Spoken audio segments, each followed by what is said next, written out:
My name is Anthony Smith.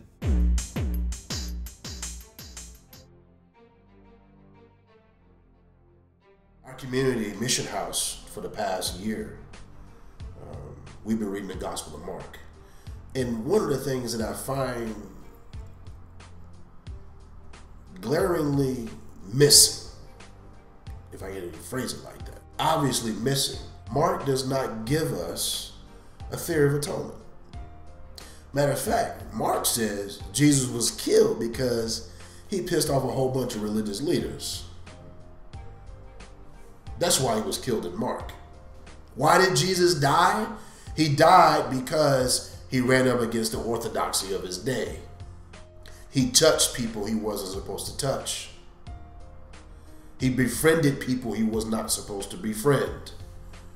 And he had the gall to be deeply creatively innovative with the Mosaic tradition that existed centuries and centuries before he even showed up on the scene. So he was saying some crazy stuff like, yeah, you've heard it said for centuries this, but now I say, present moment, now I say this unto you. So what is Mark teaching us? Sometimes it's okay to say that. You've heard it said, but now I say unto you. Right? So the question of scripture always comes up, this issue of authority. What is the seat of authority for Christian spirituality, Christian life? And for us Protestants, it's sola scriptura.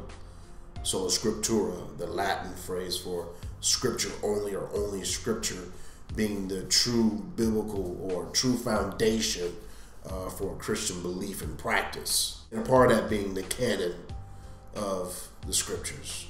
And typically when folk talk about that, they're talking about the Protestant canon. Well, depending upon what Protestant you're talking to, because there's different Protestant canons of the scriptures. So whether you're Anglican, which they add their Apocrypha in there, you know, and if you're Southern Baptist, you got King James only, no Apocrypha, right? And so you got all these different canons. And the question then becomes, well, should the canon still be open? I think that's a valid question.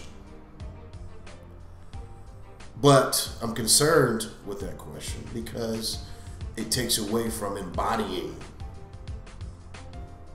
what we already have.